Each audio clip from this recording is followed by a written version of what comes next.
হুজুর, আসসালামু আলাইকুম রহমতুল্লাহি ওয়া বারাকাতুহু। আমরা যুব সমাজের একটি প্রশ্ন,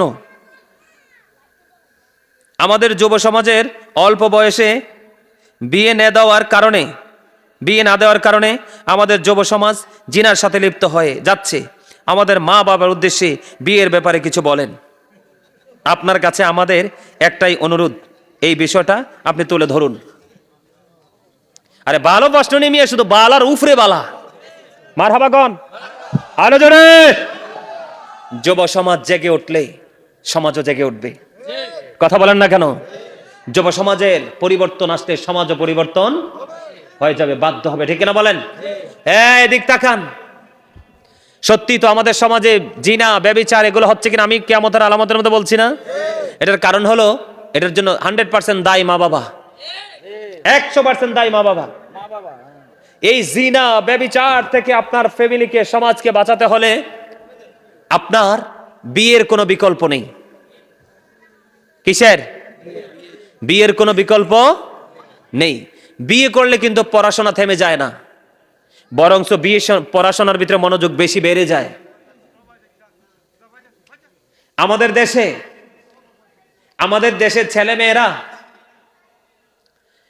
দেশের ছেলেমেয়েরা এখন বর্তমানে ম্যাক্সিমামই জিনা ব্যভিচারের সাথে লিপ্ত। এটা হয়তো বা অনেক বাবা মা জানে না। এই জিনা উপযুক্ত হওয়ার পরেও, প্রাপ্ত বয়স্ক হওয়ার পরেও বাবা মা বিয়ে দিচ্ছে না, এই সমাজকে ধ্বংসের দিকে ঠেলে দিচ্ছে। এটার জন্য দায়ী হলো বাবা মা। কে? এই ক্ষেত্রে কিছু করণীয় আছে। যুবকদের কি বলছি, তুমি যদি শারীরিকভাবে সক্ষম হও, কি হও?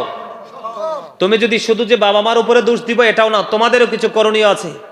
এখন তুমি বিয়ে করবা, কিন্তু বিয়ে করার পরে তুমি বউ ঘরে উঠাবা, কিন্তু ওঠানোর পরে বউ আনলে কিন্তু সব কিছুর দায়িত্ব, খরচ বেড়ে যায়। এখন তোমার বউয়ের দায়িত্ব কে পালন করবে? তোমাকে পালন করতে হবে। কিন্তু তুমি তো বউর দায়িত্ব পালন করার মতো সক্ষমতা তুমি অর্জন করতে পারো না, এবং তোমার ফ্যামিলি তো বউ চালানোর মতো সক্ষমতা কারোরই নাই। এই ক্ষেত্রে তোমাদের কি করণীয়? আমি আগে বলি, একটা, কারো জন্য বিয়ে ফরজ, ঠিক না বলেন? আবার কারো জন্য বিয়ে হারাম। যারা যৌবন পরিপূর্ণ নাই, স্ত্রী আসলে তার সাথে যে তোমার প্রেমের ভাগাভাগি করার সেই সক্ষমতা যার নাই, সে বিয়ে করার কোনো দরকার। কিন্তু আরেকজন আছে তোমাদের মধ্যে, সক্ষম যুবক, অর্থ আছে, দৌলত আছে, যৌবনও আছে, কিন্তু সে বিয়ে করতে পারছে না। মা বাবাও চাচ্ছে বিয়ে করাইতে, কিন্তু বিয়েটা কিভাবে করাবে তোমাদেরকে? মা বাবার তো সেই তৌফিক নাই। সেই ক্ষেত্রে আল্লাহ রাসূল আমাদেরকে বলে দিয়েছে যে যুবক ছেলেদেরকে বলছে, তোমরা বেশি বেশি করে রোজা রাখো। সুবহানাল্লাহ বলে না কেন? কি করো? তোমরা বেশি বেশি করে রোজা রাখো। কি করো? আর যাদের সক্ষমতা আছে, বাবা মাকে বলবো, ছেলে পড়তে থাকে, পড়ুক না, আপনি ছেলেকে বিয়ে করিয়ে দেন। কি কয়? বিয়ে করাই দেন। কি করে দেন? কি করাতে হবে? এদিকে তাকান না কেন? কি করাইতে হবে?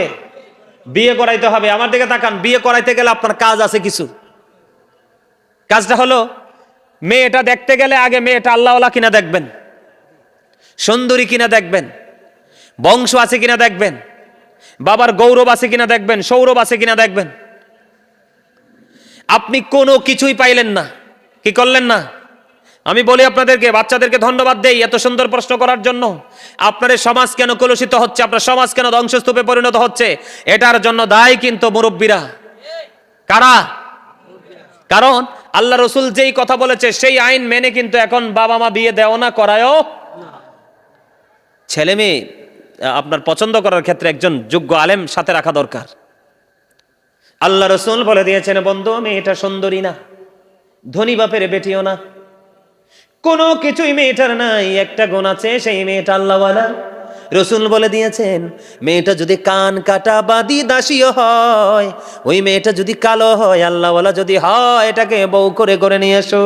এটার চামড়াটা যদিও কালারে, এই বউ ঘরে আসতে তোমার ঘর থেকে বের হবে নূরানী সন্তান।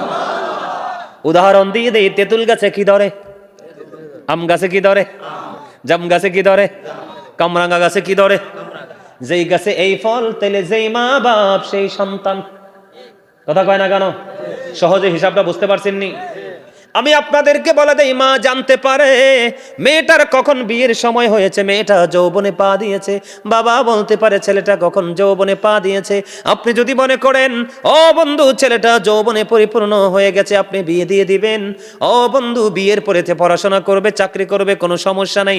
কিন্তু যুবকেরা, তোমরা যাদের তৌফিক নাই, শারীরিকভাবে তোমরা অক্ষম, বিয়ে করবে না। কি করবে না?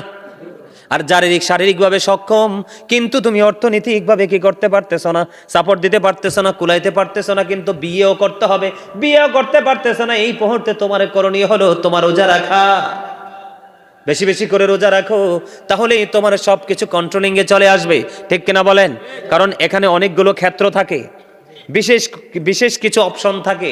মা বাবা রাজি থাকলেও ছেলে রাজি থাকে না, আবার ছেলে রাজি থাকলেও মা বাবা রাজি থাকে না।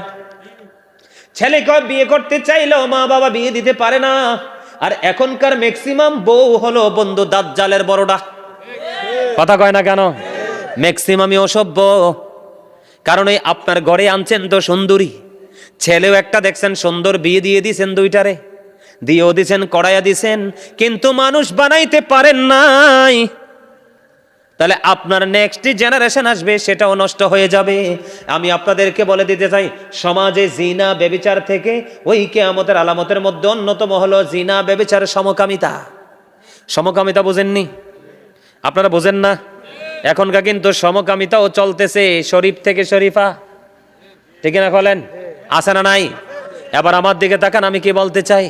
আল্লামা ইবনে হাজার আসকালানী তিনি বলে দিয়েছেন, হাসান ইবনে জাকওয়ান থেকে তিনি বর্ণনা করে দিয়েছেন। আমার দিকে তাকান, আপনার সমাজকে জিনা ব্যভিচার ফিতনা থেকে বাঁচাতে চাইলে তিনি বলে দিয়েছেন, তুমি তোমার সন্তানকে ধনী লোকের ছেলে মেয়ের সাথে মিশতে দিও না। জোরে জোরে কন্না নাউজুবিল্লাহ। কার সাথে? বড় লোকের ছেলে মেয়ের সাথে মিশতে দিও না। এই সমাজ এবং জাতিকে ধ্বংস করার জন্য গুরুত্বপূর্ণ ভূমিকায় থাকে বড় লোকের বেটা এবং বেটি। কারণ তাদের বাবার দৌলত আছে, সম্পদ আছে, তারা কোনো কিছুরই তোয়াক্কা করে। কথা কি বুঝতে পেরেছেন? এদিকে তাকান, সময় মতো বিয়ে দিয়ে দিবেন, সময় মতো বিয়ে করিয়ে দিবেন। আল্লাহ রসুল জানিয়ে দিয়েছেন, একজন যুবক উপযুক্ত আর একজন যুবকের সাথে একই কাঁথায় একই বিছানায় শুইবে না। আল্লাহ রসুল বলে দিয়েছেন, একটা যুবক আরেকটা উপযুক্ত যুবকের লজ্জাস্থানের দিকে তাকাবে না। একটা উপযুক্ত যুবতী আর একটা যুবতীর দিকে একই বিছানায় একই কাঁথার নিচে শুইবে না। একটা যুবতী আরেকটা যুবতীর লজ্জাস্থানের দিকে তাকাবে না। শুধু নারী নয়, আপনার সমাজের মধ্যে যদি বাচ্চা ছেলে দেখেন, কি দেখেন? অত্যন্ত কিউট হয়ে গেছে। কোথায়? অত্যন্ত কিউট, অত্যন্ত দেখতে মিষ্টি, অত্যন্ত সুন্দর।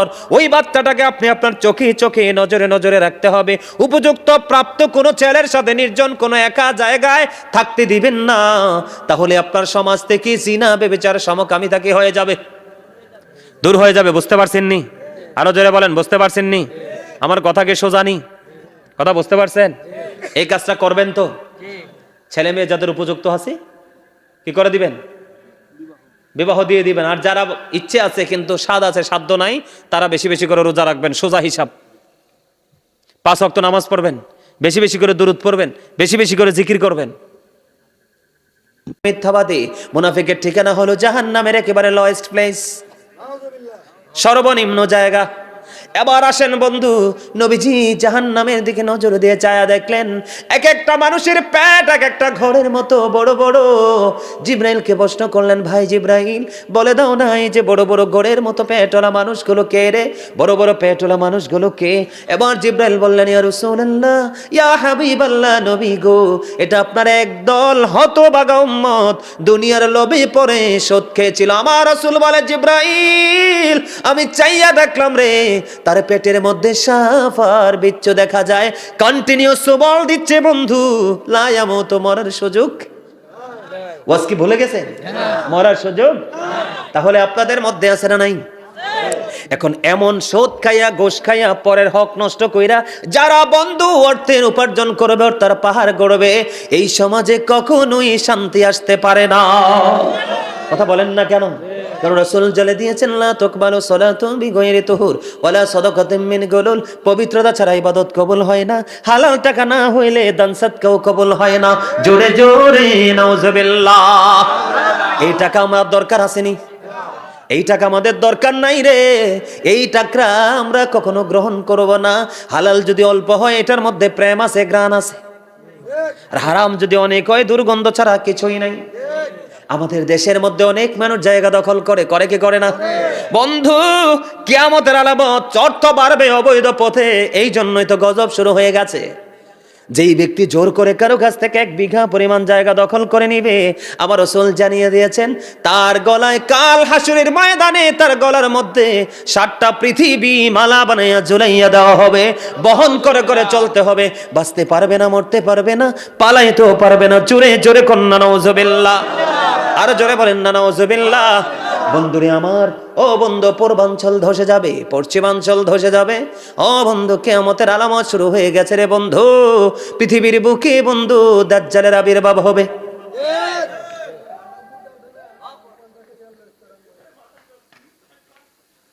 পেরুলের মানুষ তোমাদেরকে, বিশেষ করে যুবকদেরকে বলে দেই রে, এই এলাকার যুবকদের আচরণ দেখে আমি অবাক হয়ে গেলাম। আপনারা অবাক হয়েছেন না? অবাক হয়েছেন কিনা? আমি অবাক হয়ে গেলাম এই জন্য বন্ধু, তোমাদের যুবকের একটা এক্সাম্পল দেই। দাজ্জাল পৃথিবীতে আসবে, কিয়ামতের আলামত বন্ধু, দাজ্জালের চোখ হবে ফুলে যাওয়া আঙ্গুরের মতো, একটা থাকবে কানা। কি থাকবে? কানা। তার চোখগুলো ফুলে যাওয়া আঙ্গুরের মতো হবে। তার কপালের মধ্যে লেখা থাকবে কাফার।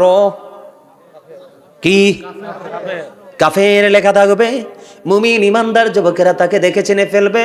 ওরে ফেরুলের যুবক, নিজের বিবেকের কাঠগড়ায় দাঁড়িয়ে যাও। তুমি নিজেকে কি দিয়ে তৈরি করেছো? তোমার জীবনে কি তুমি অর্জন করেছো? কে তোমাকে পাঠালো? কার কাছে তুমি যাবা? কোথায় গিয়ে দাঁড়াবা? কার কাছে তুমি আশ্রয় চাইবা? কোনো আশ্রয় নাই।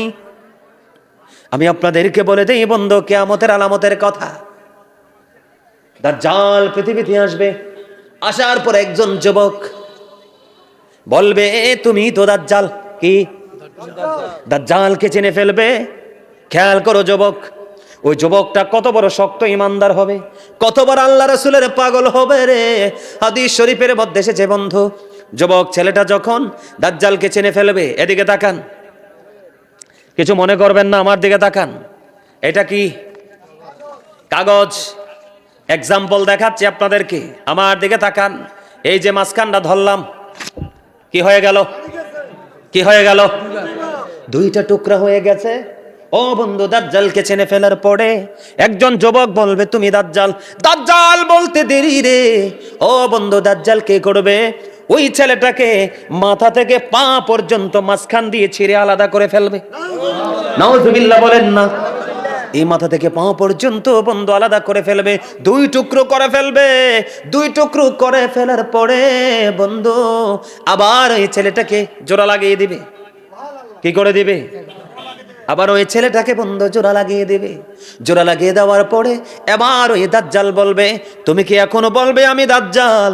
এবার ওই ছেলেটা বলবে, আমি দৃঢ় প্রত্যয় নিয়ে বলছি, আমার মধ্যে কোনো সন্দেহ নাই রে, আমি 100% কনফিডেন্সলি বলতেছি, তুমি সে দাজ্জাল।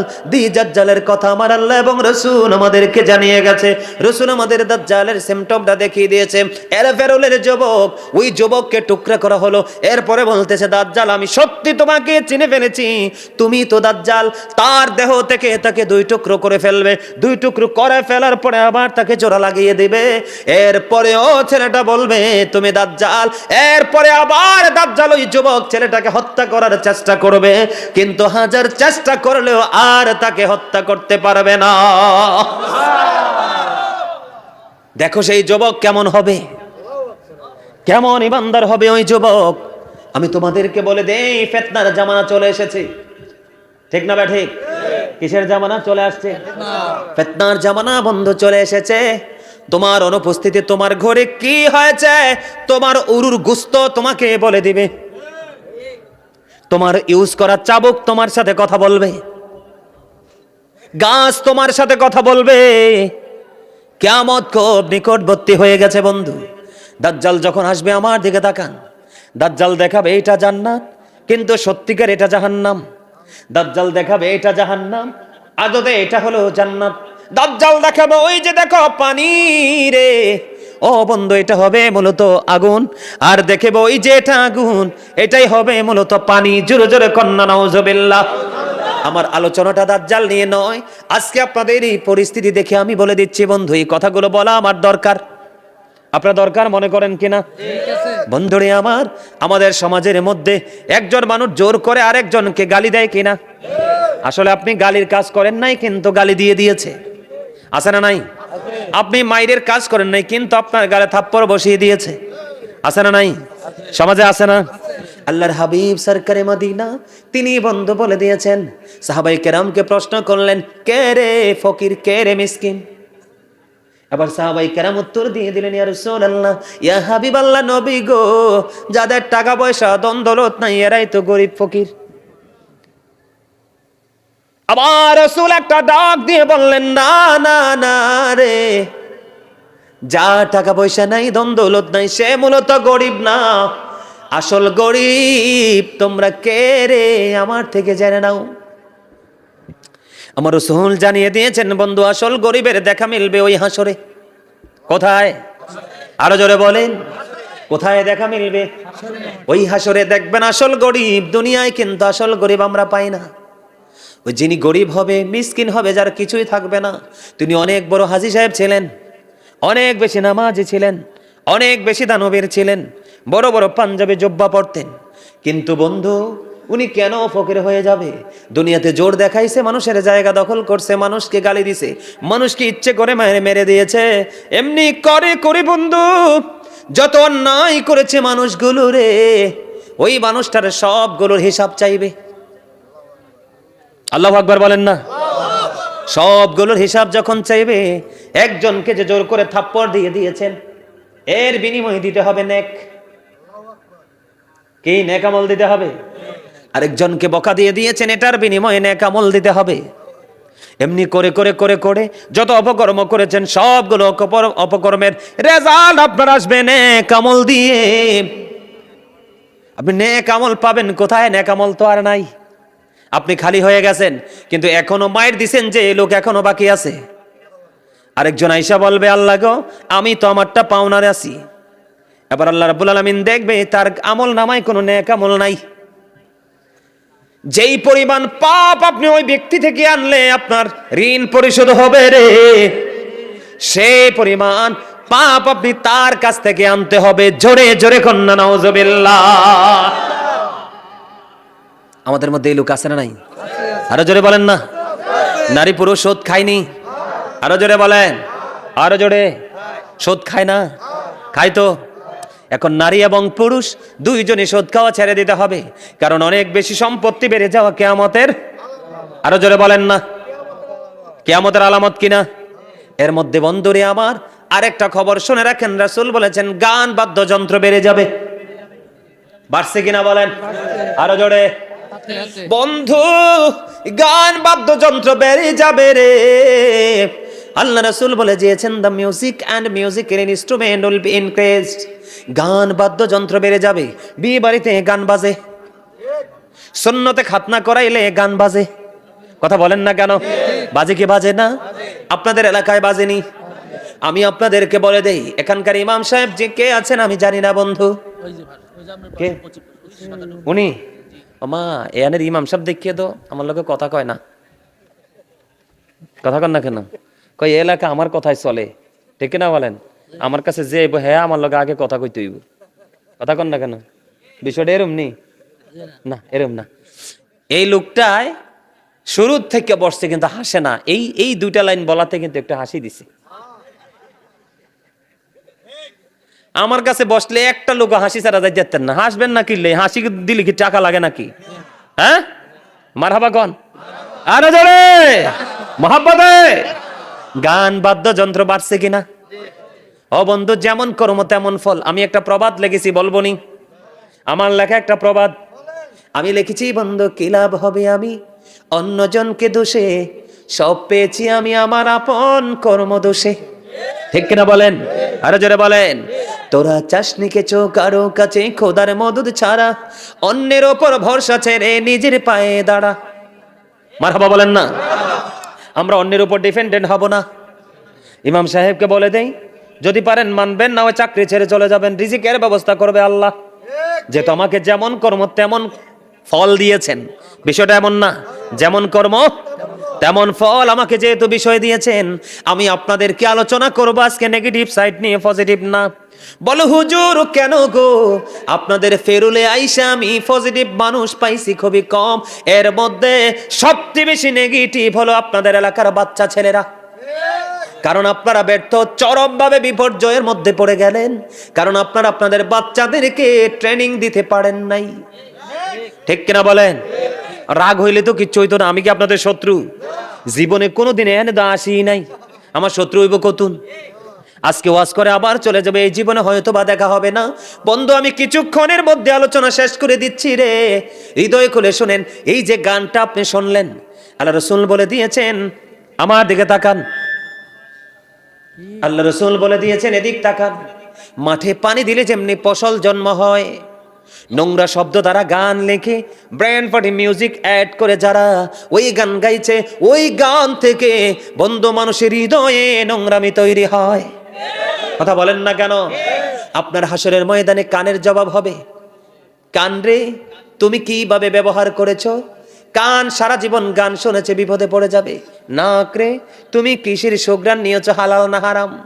হাতকে বলবে হাত তুমি কি স্পর্শ করেছো? পাকে বলবে পারে তুমি কোথায় হেঁটে হেঁটে গিয়েছো? কে?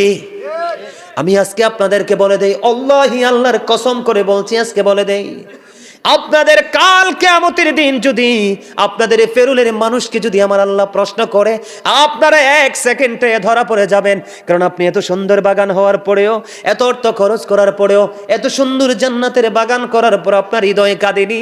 কাল হাসরের ময়দানে আপনার জন্য কেউ কাঁদবে না। হাতকে জবাব দিতে হবে কি ধরেছে, পাকে জবাব দিতে হবে কোথায় চলেছে, চোখকে জবাব দিতে হবে তোমার দৃষ্টিসীমা কোথায় ছিল। ও বন্ধু কানকে দিতে হবে, বিশেষ করে এই মুখটা। ও বন্ধু মুখটার জবাব বড় কঠিন হবে। আল্লাহ রাসূল 2টা জায়গা নিয়ে সংখ্যা পোষণ করেছে। কয় জায়গা? ও বন্ধু আমার নবীজি জানিয়ে দিয়েছে রে বন্ধু।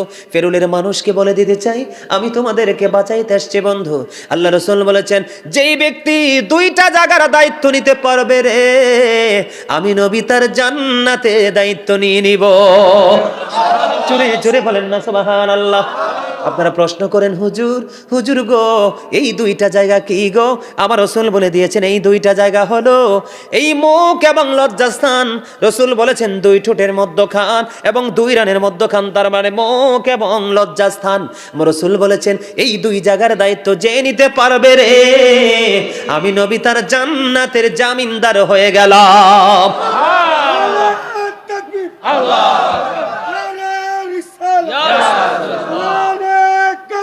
या गौसला जमदस्त जिंदाबाद जिंदाबाद या पाक पंजाब जिंदाबाद जिंदाबाद মারহাবা বলেন। মজা লাগছে না? আপনি জবানকে যদি কন্ট্রোলিং এ রাখতে পারেন, আর লজ্জাস্থানকে যদি হেফাজত করতে পারেন। শোনেন, বিয়ের আগে যারা ভুল করে, ইচ্ছে করে না, যৌন চাহিদা মেটানোর জন্য যারা অবৈধ সম্পর্ক করেছে, তাদের তওবাটা কিন্তু আল্লাহ কবুল করে নিবে যদি সে তওবার মতো তওবা করতে। কিন্তু বিয়ের পরে যদি কেউ ব্যভিচারে লিপ্ত হয়, তাদের কোনো ক্ষমা নাই। নাউজুবিল্লাহ বলেন না। সমাজে চলছে না, পরকীয়া আছে না? জামাই বিদেশ থাকে, বউ টেলিফোনটা লইয়া আছে না নাই? কত মোল্লারাও যায় হুন্ডা লইয়া। নাউজুবিল্লাহ বলেন, যায় কি যায় না? কত মোল্লারাও যায়। নাউজুবিল্লাহ। খন মোল্লারা কিন্তু দোয়া তুলসী পাতা না। তবে হ্যাঁ, মোল্লা সঠিক আছে। ওই সঠিকটা যদি আপনার জীবনে মিলে যায়, আল্লাহ রাব্বুল আলামিন বলেছেন, join with my dear people, come to my paradise. Allah বলেছেন, ফাদখুলি ফি ইবাদি ওয়াদখুলি জান্নাতি। আল্লাহ বলছেন, আমার প্রিয় লোকের সাথে যুক্ত হও, আমার জান্নাতে চলে আসো। এটা হলো হক্কানি আলেম এবং হক্কানি আল্লাহর ওলি। এবার আসেন বন্ধু, আমি আপনাদেরকে বলে দিতে চাই, রাসূল বলেছেন কিয়ামতের আলামতের মধ্যে অন্যতম হলো গান বাদ্যযন্ত্র বেড়ে যাওয়া। আছে না নাই? মন দিয়া বলেন। এদিক তাকান, রাসূল বলেছেন মাঠে পানি দিলে যেমনি ফসল জন্ম হয়, গান থেকে তেমনি মানুষের মনের করে নোংরামি তৈরি হয়। রাসূল বলেছেন আমার দিকে তাকান, এনে চেয়ার আসেনি, ওই দু চেয়ার আছে, ডেকোরেটর যারা আছে, মেন যারা, আমরা উঠুন লাগতো না, এত দেখছি এরকম চেয়ার আছে না? এই চেয়ারের মধ্যে মুরব্বীরা পর্যন্ত বসে ঠ্যাং ডুলায় আর পান খায়, আর কয় বন্ধুর বাঁশি বাজে রে আমার কানে কানে। আরে জোরে কন না। বন্ধু বলতে কোন বন্ধু? বন্ধু শব্দ তো অনেক কাজে ইউজ করা যায়। মা বাবাও তো সন্তানের বন্ধু হয়, আবার মা বাবারও সন্তান বন্ধু হয়। আমার রসুলও তো প্রেমিকের বন্ধু, আমার রসুল আল্লাহরও বন্ধু, আল্লাহ মুমিনের বন্ধু। সুবহানাল্লাহ বলেন না কেন? আরে জোরে, মুমিনের প্রেম হয় কার সাথে? স্বয়ং আল্লাহর সাথে। আরে জোরে বলেন না। আল্লাহু ওয়ালিউল্লাযিনা আমানু, জোরে কন না সুবহানাল্লাহ। আরে জোরে বলেন না। আল্লাহ কি বলছে না? Ibrahim Khalilullah, Ibrahim is the friend of Allah. সুবহানাল্লাহ বলেন না। মজার খবর না? তো বন্ধুরে আমার, আমি যদি আমার রাসূলের ক্ষেত্রে বলে বন্ধুর বাঁশি বাজে রে আমার কানে কানে, ঠিক কিনা বলেন? যদি আমি আমার আল্লাহর ক্ষেত্রে, রাসূলের ক্ষেত্রে যদি এই শব্দ ইউজ করি, কোনো মিউজিক থাকবে না, আপন আপন করে গোপনে গোপনে গান গাইবো, ঠিক কিনা বলেন? কিন্তু আপনি ব্রেন ফাটি দিয়া কোনো নারীকে কেন্দ্র করে, কোনো নারী যদি কোনো পুরুষের প্রতি আসক্ত হয়ে গান গায়, ওটার ঠিকানা হলো জাহান্নাম। এজন্য রাসূল বলেছে গানের আসরে যাওয়া পাপী লোকের কাজ। মন দিয়ে গান শোনা ফাসিকদের কাজ। আর গানটা শোনার পরে বলে ও ফ্যান্টাস্টিক, নাউজুবিল্লাহ বলেন না কেন? আরে গানটা যে মজা, তুই যে গেলি না, কয় কি কয় না? বন্ধুরে আমার, ওই রকম গান শুনে যে মজা পায়, আমার রাসূল বললেন সে যেন কুফরি করে ফেললো। জোরে জোরে বলেন না নাউজুবিল্লাহ, আর জোরে বলেন না নাউজুবিল্লাহ। বন্ধুরে আমার, আমার দিকে তাকান। আমি কি বলতে চাই, সবচেয়ে বড় ভয়ঙ্কর খবর হলো রাসূল বলেছেন যারা গান প্রেমিক হবে তাদের জন্য বন্ধ। কিয়ামতের আগে আমার রাসূল বলেছেন এক শ্রেণীর মানুষ তোমরা দেখতে পাবে তাদের মুখমণ্ডলটা বিকৃত হয়ে গেছে, মাটির মধ্যে তাদেরকে গ্রথিতকরণ করা হবে। ইয়া রাসূলুল্লাহ, তারা কি তাওহীদ মানবে না? রাসূল বলেছেন মানবে। তারা কি রিসালাত মানবে না? রাসূল বলেছেন তারা রিসালাতও মানবে। তাহলে আশ্চর্য হওয়ার তো বিষয়, ঠিক কিনা বলেন? রাসূল বলেছেন তারা আল্লাহ মানবে, রাসূল বলবেন। এখানেই শুধু ক্ষান্ত নয়, রাসূল বলে দিয়েছেন বন্ধু, বলবনি ওয়া ইয়াসুমুন ওয়া ইয়াহুজ্জুন ওয়া ইউসাল্লুন, তারা নামাজ পড়বে, তারা রোজা করবে, তারা হজ করবে, তারা আল্লাহ মানবে, তারা রাসূল মানবে। ইয়া রাসূলুল্লাহ, তারা এত কিছু মানার পরেও তাদের এই সাজাটা কি বহাল থাকবে? রাসূল বললেন হ্যাঁ, তাদের এই সাজাটা বহাল থাকবে রে, কারণ তারা গানের আসর বসাবে। এই গানের আসরের মধ্যে মদ পানেরও ব্যবস্থা হবে। জোরে জোরে কন্যা নাউজুবিল্লাহ। হয় কি হয় না? আরো জোরে বলে। হয়তো হয় না? তাহলে কিয়ামতের আলামত কি আপনার জন্য নেয়ামত না কিয়ামত? বড় বিপদ। এবার আসেন বন্ধু, আমি আপনাদেরকে বলে দিতে চাই, যেই গানের আসরের মধ্যে বন্ধু, যেখানে গানের আসর হবে ওইখানে ইমাম সাহেব যাইয়া দোয়া করলে লাভ হবে না, কারণ যেখানে হারাম কাজ হয় এখানে কখনোই কোনো ইবাদত জায়েজ না। ইমাম সাহেবকে জোর করে ধরে নিবেন, বুড়া মানুষ হইলে শক্তি নাই, যাইয়া তো মুনাজাত দিতেই হইব। তা আল্লাহ কয় আরে মুরব্বী তুমি কি বিপদে পড়ছো, ফোলাফাইন কত দুষ্ট, সারা রাত গান বাজাইছো, আবার তোমার দোয়া আল্লাহ আইছে, যাক একটু দোয়া কইরাইও। কিন্তু আমি আল্লাহ তার প্রতি নারাজ, আমি তার কাজে কোনো বরকত দেব না। বুঝেন না? আল্লাহও মানবো, রাসূলও মানবো, নামাজও পড়বো, হজও করবো, রোজাও রাখবে, তারপরেও তার সুন্দর চেহারা মলিন হয়ে যাবে, বিশ্রী হয়ে যাবে, কুশ্রী হয়ে যাবে, মাটি তাকে গ্রাস করবে। নাউজুবিল্লাহ বলেন না কেন? আরে ফোলাফাইন তো এমনি আইয়ে না, আর যায় কটাইছে দন যাই গিয়ে বইটা, আরে গেলে আর কি হয়েছে, আমি কি রাগ নাই? আর সামনে 7 জন থাকলে 5 পিলার্স অফ ইসলাম, ইসলামের গুড়ি কয়টা? আর সামনে 5 জন এলে সারবো, আলহামদুলিল্লাহ। কোন বলে বাকি তারা কি মনে মনে কননি যে হুজুরি দিয়ে আমরা 5 জনের ধরে আমরা বাদ দেয়? আরে এত গণের মধ্যে 5 জন থাকলে এনাফ, এর মধ্যে এই সংখ্যা যেই কোনো মানুষের পিঠে লাগতে পারে। কথা বলেন না কেন? আরো জোরে, আরো জোরে। বুঝেন না? কইতাম নি কান কথা। পদ্মা মেঘনা যমুনার তীরে কত ঢেউ চলে যায় আসে না তো ফিরে। পদ্মা মেঘনা যমুনার তীরে কত ঢেউ চলে যায় আসে না তো ফিরে। আমিও চলে যাব এমনি করে, আসব না কভু ফিরে। বলেন পদ্মা মেঘনা যমুনার তীরে কত ঢেউ চলে যায়। আমি একটা গান গাইব আজকে, শুনবেন নি? সবাই শুনবেন নি? শুনবেন? আমার সাথে পারলে সুর দিবেন, আর চিন্তা করবেন গাইবেন, আর চিন্তা করবেন গাইবনি। সব কিছুরই শুরু আছে, শেষে হয়ে যায়। শ্রাবণ এসে ঝরে ঝরে সেও ফিরে যায়। দুঃখের শেষে শোক এসে দুয়ারে দাঁড়ায়। সব কিছুরই শুরু আছে, শেষে হয়ে যায়। শ্রাবণ এসে ঝরে ঝরে সেও ফিরে যায়। মারহাবা কইতেন না? ওমা, আমি বাংলাতে কইছি, এটা কি আল্লাহর কথা না? আল্লাহর কথা তো, লেখক তো এমনি এমনি লেখে নাই। ফা ইন্না মাআল উসরি ইউসরা।